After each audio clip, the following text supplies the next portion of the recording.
Après la découverte de mes examens, j'ai pleuré, j'ai prié, j'ai dit merci Seigneur. Je me suis mise à genoux dans le bureau du docteur. J'ai pleuré, j'ai dit merci Seigneur. Vous m'avez épargné de cette maladie. Parce que j'ai vécu tout ce temps en croyant que j'étais infectée, alors que je n'étais pas infectée. Je n'avais plus le goût de la vie. Je voulais juste disparaître. Je voulais juste partir de cette terre. Mais Seigneur, vous m'avez épargné. Merci beaucoup, Seigneur. Seulement, j'avais pitié de mon fils. Je me disais, je vais partir de cette terre, mais je vais laisser mon fils avec qui? Seigneur, merci beaucoup. Vous m'avez épargné.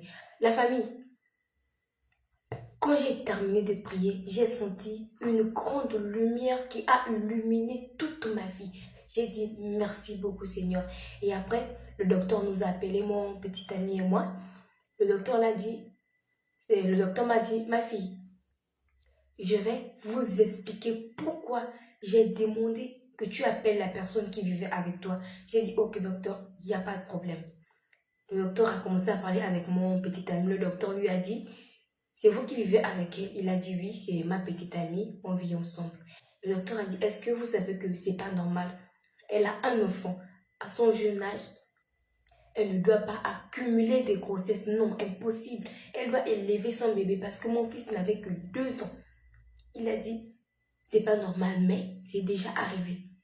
Je veux que vous élevez cette grossesse. Je ne veux pas que vous évacuez cette grossesse parce que moi, je suis contre des avortements. Je ne veux pas que vous évacuez cette grossesse. Et après, il a dit oui, docteur, il n'y a pas de problème. Et le docteur a demandé, vous avez combien d'enfants? Il a dit, on n'a qu'un seul enfant parce que lui, il n'avait pas d'enfant. Que ce soit au pays, même ici, il n'avait pas d'enfant. Il était encore jeune, il n'avait pas d'enfant. Donc, il a dit, un seul enfant, c'était mon fils. Et après, le docteur a fait l'ordonnance. La famille, j'étais là, mais c'est comme si je n'étais plus là. Parce que j'étais perdue. Je n'étais plus en place. Mes idées n'étaient plus en place. Je ne savais même pas comment j'allais réagir. Je ne savais pas qu'est-ce que j'allais faire. Je ne voulais pas me fâcher contre lui devant le docteur. J'ai seulement laissé ça comme ça. Le docteur a donné l'ordonnance. Dans cette ordonnance, il y avait les médicaments de vitamines. On allait en pharmacie toute la route, la famille. Je pleurais. Jusqu'à il m'a posé la question, pourquoi tu pleures? C'est quoi le souci? Je ne voulais pas lui parler. Je ne voulais pas lui parler. J'ai dit, je pleurais seulement. Je pleurais. Et après, on arrivait à la maison. C'est quand on arrivait à la maison, je lui ai dit, s'il te plaît, je veux des explications. S'il te plaît, papa, je veux que tu me donnes des explications. Parce que moi, j'avais encore l'espoir qu'un jour, mon père me récupère dans sa maison, qu'il allait me chercher dans tout Libreville et me récupérer dans sa maison. Mais savoir que je suis encore enceinte, quand il va savoir ça, il va dire voilà, c'était ça sa vie. C'était ça sa vie. Et comment est-ce qu'il va encore accepter que je revienne dans sa maison? Donc, papa, s'il te plaît, explique-moi comment je suis enceinte. Parce que je ne suis pas mariée. Quoi? Jésus veut revenir pour la 2e fois sur terre. C'est comment? Jamais. Quoi, il y a maintenant 2 Jésus. Papa, s'il te plaît, explique-moi. Puis comme ça, me dit, s'il te plaît, excuse-moi, je vais t'expliquer. Il a dit, voilà, c'est le jour que j'avais envie de toi. Je t'ai posé la question, tu as dit non, tu ne voulais pas, tu n'étais pas prête. Donc, je t'ai acheté la boisson. Tu as dormi comme un bébé et voilà, ça s'est passé. La famille. À l'instant, j'étais perdue. J'étais dépassée de la vie. Parce que moi déjà, excusez-moi, je n'avais pas de copain. Je ne sortais même pas. La seule sortie, c'était l'école. Quand j'ai terminé l'école, je reviens à la maison, j'ouvre ma table, c'est tout. Je lui ai expliqué ça. Maintenant, et je savais que vivre dans la maison avec un homme, forcément, ça allait arriver. Mais moi, je n'étais pas prête. Je savais que forcément, ça allait arriver. Je n'étais pas prête. Je lui avais dit qu'il pouvait sortir avec ses femmes dehors, il pouvait faire ce qu'il voulait faire dehors, mais moi, je n'étais pas encore prête. Mais savoir que il avait abusé de moi, la famille, j'étais déçue de la vue. À l'instant, j'ai dit, Seigneur, s'il vous plaît, il est temps qu'on parle. S'il vous plaît. J'avais juste besoin de la présence d'un être surnaturel que qu'il me prenait dans ses bras et m'expliquait pourquoi ma vie était comme ça. Parce que ma vie était trop compliquée, trop de douleur, trop de souffrance. Et après, à l'instant, j'ai eu des idées noires. Je suis sortie de sa maison. Je suis allée chez le boutiquier. Et après, quand je suis arrivée chez le boutiquier, j'ai dit non. J'ai laissé mon fils à la maison. S'il a pu me faire ça, c'est qu'il peut faire ça à mon fils. Parce que je ne vis pas avec une bonne personne, mais je vis avec un prédateur. C'est mieux que je soulève mon fils et je m'en vais de sa maison. J'ai soulevé mon fils. Je suis allée en route, j'ai commencé à chercher des orphelinats, demander, me renseigner. Les gens m'expliquaient, mais je ne comprenais pas. On m'expliquait où il y a l'orphelinat dans tel quartier. Je ne comprenais pas. Jusqu'à ce que la nuit est arrivée. Je n'avais pas le choix. Parce que moi, quand je cherchais les orphelinats, je voulais déposer mon fils à l'orphelinat et aller me jeter soit dans la mer ou boire des comprimés et quitter cette terre. Malheureusement, je n'ai pas trouvé les orphelinats. Quand je suis rentrée à la maison, j'ai trouvé le plus grand de la maison, celui qu'on appelait papa. Papa l'a dit. Il est au salon avec mon petit ami. Il parlait à mon petit ami.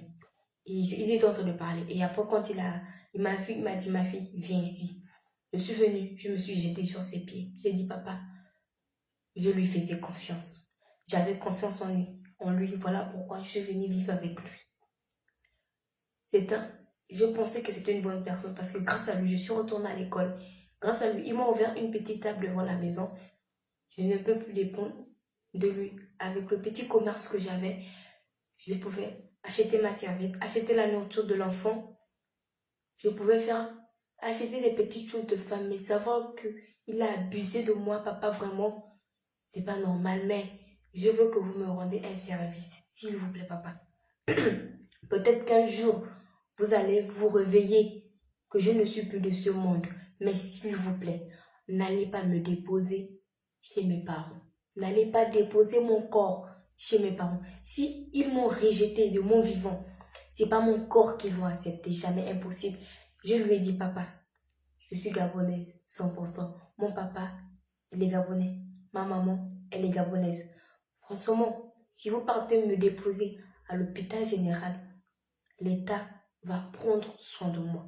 L'État va prendre soin de mon corps. Même si je n'aurai pas un enterrement digne de cela, mais au moins je serai enterrée. S'il vous plaît, papa, n'allez pas me déposer chez mes parents.